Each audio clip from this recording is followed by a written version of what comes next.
We got a few straggler showers out there on Storm Tracker. Most of it is north of Nashville at this hour. The rest of us looking pretty good. All right, thanks, Lisa. That'll do for News 2 at 5. See you back here at 6. Good night. On World News tonight, Saddam Hussein's sons are killed by U.S. forces in the Iraqi city of Mosul. A tipster walked in and reportedly told the Americans where to look. The hunt for the Iraqi leadership goes on. A closer look at who's still missing and how they're being hunted. The White House changes its story on the bogus claim about Iraq and uranium from Africa. Jessica Lynch returns to her family and friends. It's great to be home. And the soldier killed when Private Lynch was taken captive. Donald Walters fought back with courage. Tonight, his story. From ABC News World Headquarters in New York, this is World News Tonight with Peter Jennings. Reporting tonight, Charles Gibson. Good evening. Saddam Hussein's two sons, Uday and Qusay, were killed today by U.S. forces. The commander of Allied troops in Iraq said, "We are certain Uday and Qusay are dead." Two of the most feared figures in pre-war Iraq, men who tortured or killed Iraqi citizens seemingly on a whim, were themselves killed in a military raid on a home in the northern Iraqi city of Mosul. It is, of course, very big news, and we're going to turn first tonight to ABC's Martha Raddatz at the Pentagon. As soon as U.S. combat forces approached the compound where Uday and Qusay had been holed up for weeks, the troops started taking fire. For the next 6 hours, members of the 101st Airborne Division returned fire, pounding the residents from the ground and the air. The division subsequently employed multiple weapon systems to subdue the suspects who had barricaded themselves inside the house and continued to resist detention fiercely. When the gunfire stopped, the U.S. retrieved 4 bullet-riddled bodies from the residents, among them Saddam Hussein's sons. We have since confirmed that Uday and Qusay Hussein are among the dead. Senior officials tell ABC News that the bodies were positively identified by Abid Hamid Mahmoud, seen here on the left. He was Saddam Hussein's most trusted advisor, the ace of diamonds in the deck of the most wanted. Mahmoud was captured by U.S. forces last month. But this raid was launched after a tip from an unexpected source, a Mosul resident who approached the U.S. military. It was a walk-in last night that came in and gave us the information that those 2 individuals were in that residence. And the other 2 that were killed in there, we're still working to get final confirmation on who they are. Lieutenant General Sanchez says he expects that the person responsible for leading the troops to Qusay and Uday will be eligible for reward money. 3 weeks ago, the State Department Rewards Program announced up to a $15 million reward for each of the 2 sons. Saddam Hussein has a $25 million reward on his head. The top U.S. administrator for Iraq, Paul Bremer, was in Washington today, where the raid came as welcome news. Well, it certainly is good news for the Iraqi people, and it's good news for our forces. The bodies are now at Baghdad International Airport, where U.S. forces are based. And Charlie, a Pentagon official, confirms to us tonight that photographs of those bodies will be distributed, I guess, to prove that the men are certainly dead. All right, thanks. Martha Raddatz at the Pentagon. In Baghdad today, though, there was an eruption of emotion when people did learn that Uday and Qusay had been killed. They were such towering symbols of the old regime. Here's ABC's Jeffrey Kaufman. It rained bullets in Baghdad as the city celebrated. These have not been easy weeks for people here, but now, finally, some good news. News that at first seemed too good to be true. We want to see them on television. We want to see it on television or we won't believe anything, says this man. Whether they have been captured or they are dead, we want to see them. In this crowd, Uday and Qusay, the 2 sons, were as hated as their father. They were criminals, killers, he says. They took people's land, they stole the riches of this country.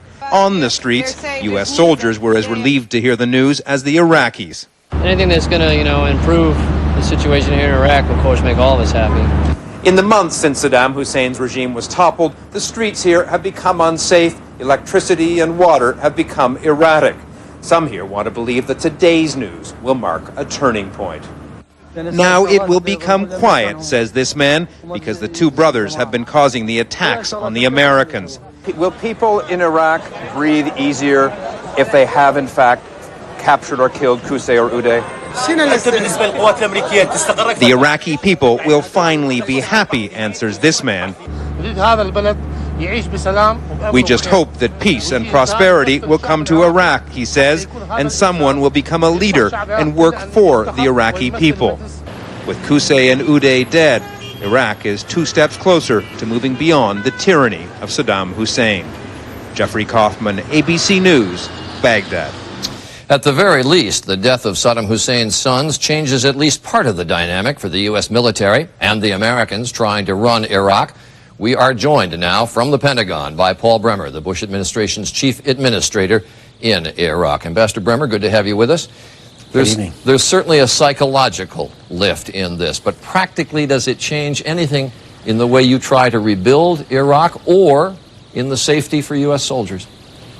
Well, I think it does change the dynamic a bit here. It's really good news. It's good news for the Iraqis, as you've just shown on your piece before this. It's good news for our soldiers. It does marginally improve the safety, although we could see attacks in the next few days as revenge. But you have to remember that a lot of the attacks are taking place are being based on the idea that somehow the Saddams are coming back, that he and his sons are coming back. Well, they're not coming back, and now 2 of them are dead. Won't be long before we get the father. I was just wondering if you were worried about retaliatory attacks. I think we should expect that the kind of renegades that are attacking and killing our soldiers, they after all are supporters of Saddam. I think we should expect that in the days ahead there may be a higher risk of some retaliatory attack. And does this mean we're any closer to getting their father? Oh, I think so. You see, what's happened here in the last few weeks, we noticed it about 3 weeks ago. We're starting to get Iraqis coming and giving us information about what's going on, where Ba'athis are. And I think we now have a possibility of somebody coming with the big one, somebody who really wants to get the $25 million reward. It will move the day a day closer when we get our hands on the father. Was it really a tipster who led you to these 2, or are you protecting a source? No, you heard General Sanchez earlier say it was somebody who walked in. And as I said, this is something that we've seen, this example of additional cooperation between Iraqis and our police and our military. This is something that's happening, and it's going to happen more now, I think, now that people have seen that it really does work. Ambassador Bremer, appreciate your being with us tonight. Thanks nice very to much. Be with you. The sons of Saddam Hussein were also among his closest aides. The former Iraqi leader gave them enormous authority in the government, and they were notorious for abusing their power and terrorizing Iraqis. ABC's Brian Ross has more on 2 of the most feared men in Iraq. They were pampered, powerful, and as brutal, if not more brutal, than their father, and loyal to the end. Both sons were involved in the resistance against the Allied troops. The 2 sons are believed to have continued to control Saddam's Fedayeen and other militia elements still fighting the U.S. I believe very firmly that this will in fact have an effect. This will prove to the Iraqi people that at least these 2 members of the regime will not be coming back into power. The eldest was Uday, seen here in one of his many luxury cars. He had been accused of hundreds of rapes and murders, even the torture of Iraq's Olympic athletes when they lost important games. He has participated himself in beatings, in amputations. It's the only Olympic committee in the world that has its own prison. But it was the youngest son, Qusay, who was considered the heir apparent to Saddam, less flamboyant than his older brother, but no less of a cold-blooded killer. Apparently, Saddam initiated him into murder at the age of 13. He carried out his first killing at the purge of the Ba'ath Party in 1979. In the early days of the war, the 2 sons were seen on Iraqi TV meeting with their father. But once they disappeared from sight, there was no shortage of Iraqis willing to come forward to provide information on their whereabouts. We hope that they could be facing a tribunal, international or national tribunal, for the crimes they committed against the Iraqi people. But we will welcome any kind of end to these people, because as long as they live, they will be a danger for the Iraqi people and for the rest of the world. They are a threat no more. Their deaths a huge symbolic victory for the U.S. and a sense of justice for the families of hundreds of thousands of Iraqis who were raped or murdered on their orders. Charlie? All right, ABC's Brian Ross. Later this evening, we should mention, we will have a special edition of ABC's Prime Time. That will be at 10 p.m. Eastern. The name of the program, Sons of Saddam, Hunted Down in Iraq. Later in this broadcast, a closer look at the search for Saddam himself. As Ambassador Bremer said, U.S. troops could be closer than ever. I think it's going to step up the hunt for Saddam. I don't think we're that many weeks off from finding him. When we come back, also new revelations from the White House and more CIA warnings. The uranium claims didn't hold up. And a small town's big day, the homecoming of Jessica Lynch. This is World News Tonight with Peter Jennings, brought to you by Nexium.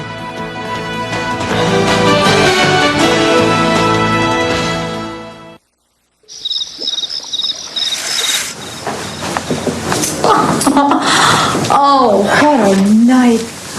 Aren't you glad we're home? Doesn't that bed just cold to you? It's different for people with acid reflux disease. It's saying, when you lie down, you'll have heartburn hot enough to steam the wrinkles right out of your jammies. You should ask your doctor about the purple pill called Nexium. You know, I can almost hear that acid wearing away the lining of your esophagus. For many people, with one prescription Nexium daily, heartburn goes away and stays away. You'll be pacing the floor, chomping antacids. And Nexium Relief goes deeper to heal erosions in the esophagus acid reflux can cause. So you don't just feel better, you are better. Other serious stomach conditions may still exist. Talk to your doctor. Nexium has a low occurrence of side effects, including headache, diarrhea, and abdominal pain. Don't let acid reflux keep you up. Sweet dreams. Relief, healing, Nexium.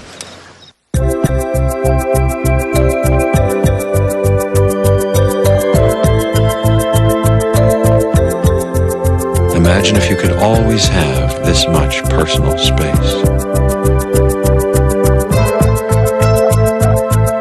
Avalon, the most luxurious sedan we've ever created. 'Cause I can't stop loving you. No, I can't stop loving you. Got an itch? Scratching tears up skin. Maximum Strength Lanacaine saves your skin from scratching with maximum anti-itch medicine and antibacterial to help kill germs. Lanacaine stops the itch, saves your skin. If your pencils look like mine did, there's something you can do. Ask your doctor if the Nicotrol inhaler is right for you. Or for more information, call 1-800-INHALER. Call today. The White House today, again, revised its story on how language about Iraq trying to buy uranium from an African nation got into the President's State of the Union speech. White House officials now say they've discovered 2 memos from the CIA issued long before the speech, warning them the intelligence about the Iraqi-African connection was false. The chief presidential speechwriter saw the memos. Top national security advisors saw the memos.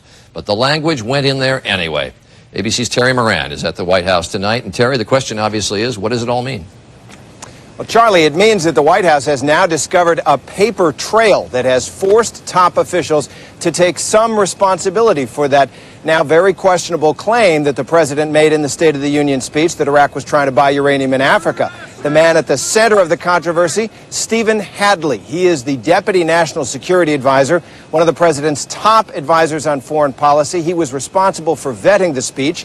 He told reporters today he got a phone call from George Tenet, the Director of Central Intelligence, and 2 memos waving the White House off of that claim. That happened in October, before the president made a big speech in Cincinnati about the war. Nevertheless, in January, before the State of the Union, that claim made it back into the president's speech. The president, we are told, still has confidence in Mr. Hadley, has not asked for his resignation, and considers the matter closed. All right, Terry Moran, thanks very much. And Terry will be back with us a little bit later in the program with a closer look at the major targets that are still on the radar for U.S. forces in Iraq and how they're going about pursuing them. In West Virginia today, there was a very emotional homecoming for one of America's most recognizable soldiers. Private Jessica Lynch was badly injured when her unit was ambushed and captured during the early days of the war in Iraq. She was rescued by U.S. forces on April 1st and has spent more than 3 months in a Washington hospital. ABC's Bob Woodruff has a report tonight from Elizabeth, West Virginia.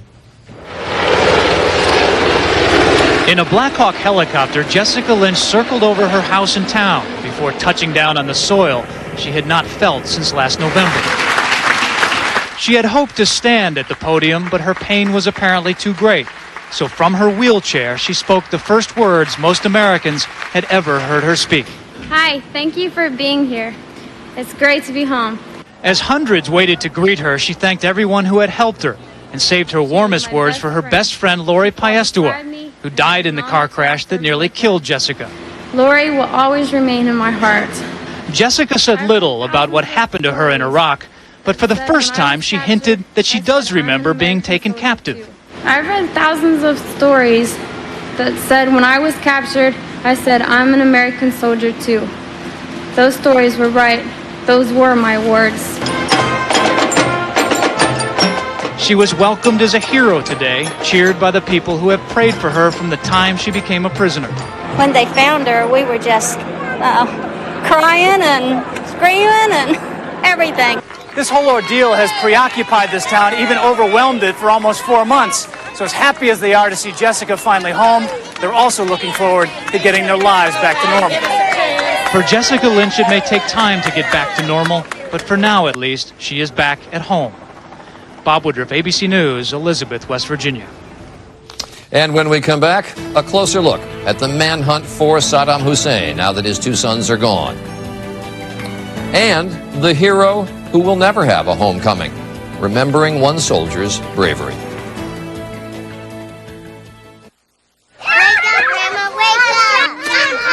I'm up, but this arthritis pain. The moment of choice, Tylenol or Advil? What do you take for arthritis pain? Advil's the choice for me. Truth is, only Advil liquid gels give you advanced liquid-filled capsules. Can't get that from Tylenol. Advil liquid gels rush long-lasting relief where you need it, and it's gentle on your stomach. Oh, that's great. For fast relief, advance to Advil. I got everything. I got a computer and every school supply he could possibly ever need. We are so set for school.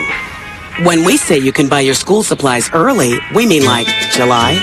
Office Depot, low prices every day. Emerging science suggests that lycopene is one of the ingredients in tomatoes that may help reduce the risk of heart disease. Now Centrum and Centrum Silver have lycopene, another reason to take your Centrum. New Centrum with lycopene, now more complete from A to zinc. Mr. Goodwrench, who is this one and only GM expert? I gotta find this guy. You're Mr. Goodwrench. Yep. Which means you use genuine GM parts. Well, actually, we all do. Now you're just trying to throw me.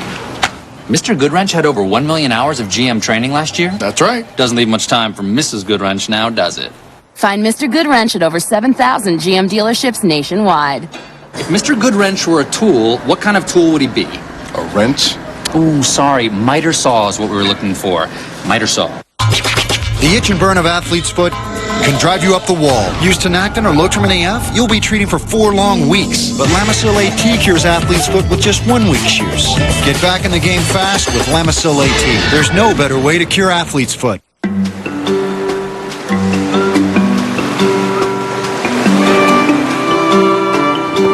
LL Bean clothing and gear have long been designed to help you cope with most every kind of climate, including the economic climate.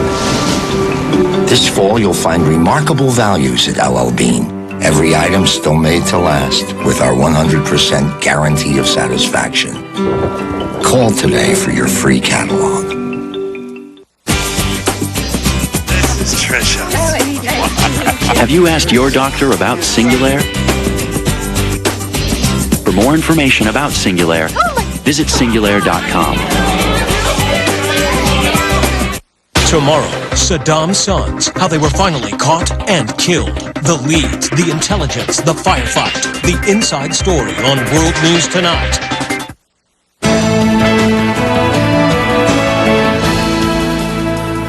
With the deaths today of Uday and Qusay Hussein, 36 of the 55 Iraqis most sought by the U.S. government have been killed or captured. 19, including Saddam Hussein, remain at large.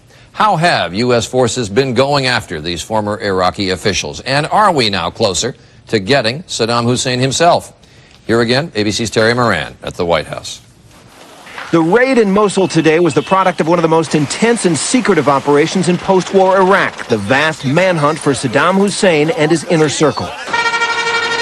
Intelligence is key, and officials say it is coming from several sources. Captured Iraqi leaders, newly cooperative Iraqi civilians, intercepted telephone and other communications, and satellite surveillance of the country. The methodical roundup of top officials from Saddam's regime, analysts say, has been an intelligence bonanza. Every arrest, therefore, leads to the next rung up the ladder in the pyramid. And on top of the pyramid is Saddam. While today's raid took place in Mosul, the manhunt has mostly focused in the north-central part of Iraq, the so-called Sunni Triangle, where Saddam was born and where many remain loyal to him. A force of several hundred American and British soldiers and intelligence operatives and analysts have combed this area for weeks. They're elite. They don't have any bureaucratic hurdles. They have a very simplified command structure. They're able to act quickly when they get information. That information is increasingly coming from ordinary Iraqis, and officials in the new Iraqi leadership say they are feeding the U.S. all the tips they can gather. We have developed a great deal of information which we share with the U.S., and we are working hard to finish this job by finding Saddam. As for Saddam Hussein himself, intelligence veterans say today's arrests have significantly tightened the noose. I think it's going to step up the hunt for Saddam. I don't think we're that many weeks off from finding him. Finding Saddam Hussein, officials say, is now more likely because more Iraqis may be more willing to come forward with information. But no one thinks it's going to be easy. Terry Moran, ABC News, the White House. One note about the reward mentioned earlier by ABC's Martha Raddatz. $15 million for a tip leading to the death or capture of Qusay Hussein. $15 million more for Uday.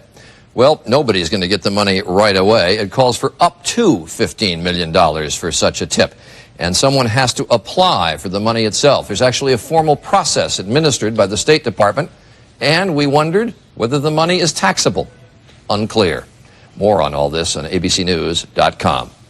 When we come back, the story of an American hero who got very little of the glory, and his mother wants to know why.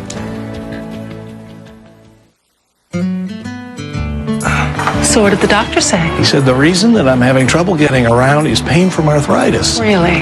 He said to get moving again, I should take a leave. But we usually take Tylenol. I know, but the doctor said that nothing is better than Aleve. Doctors know Aleve can stop pain all day with fewer pills. And Aleve works right at the site of arthritis. So how's the Aleve working? Like a charm. Aleve. And for all-day non-drowsy relief of your sinus pressure and pain, try Aleve Sinus and Headache.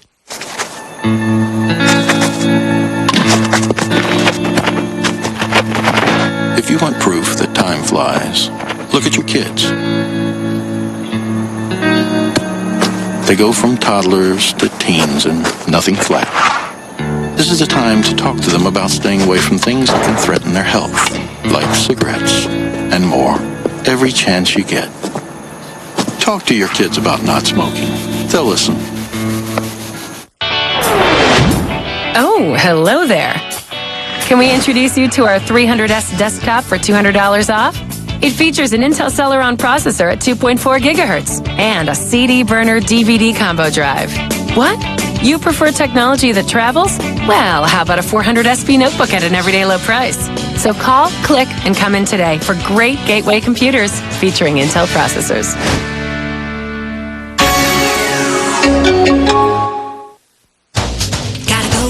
Gotta go right now. Gotta go, gotta go, gotta go.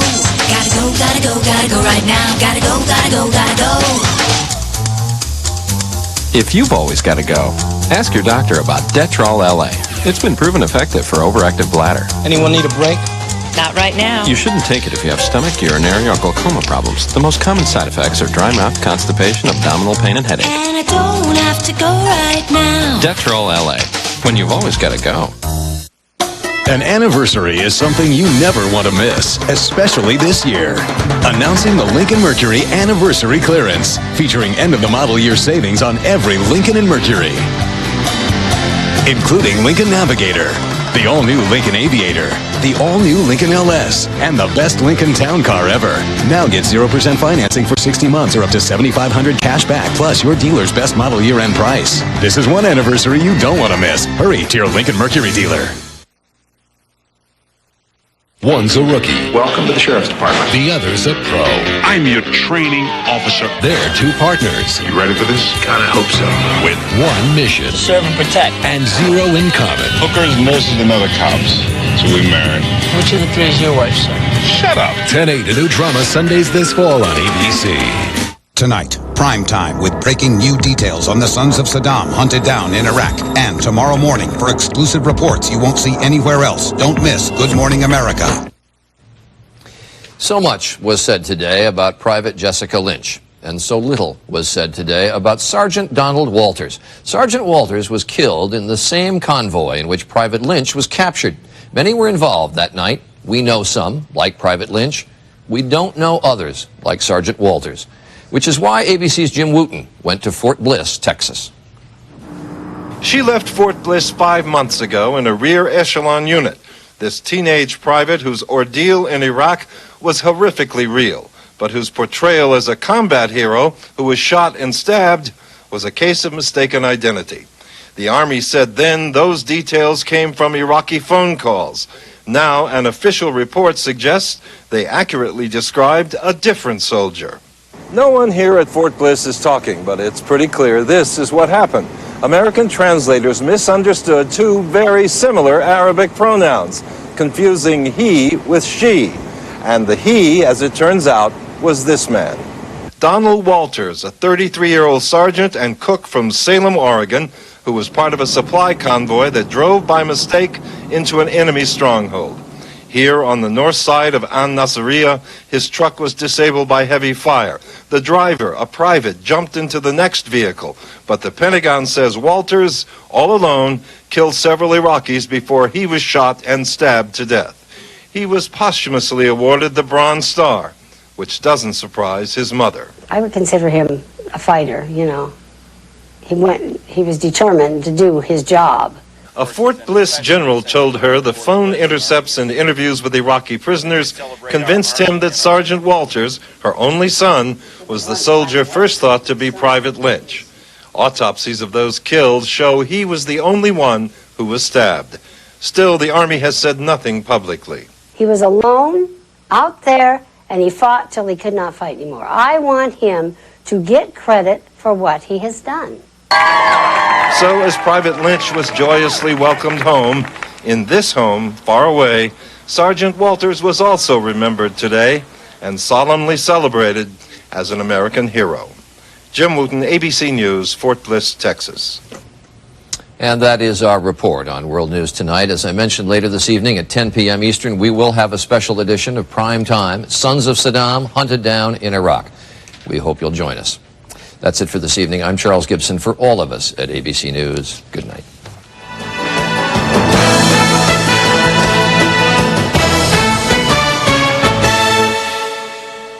This has been a presentation of ABC News. More Americans get their news from ABC News than from any other source. Today, both of Saddam's sons confirmed killed in dramatic firefight. And tonight, breaking new details on the raid and shootout on a special edition of Prime Time. The Sons of Saddam hunted down in Iraq. Tonight at 10, 9 Central.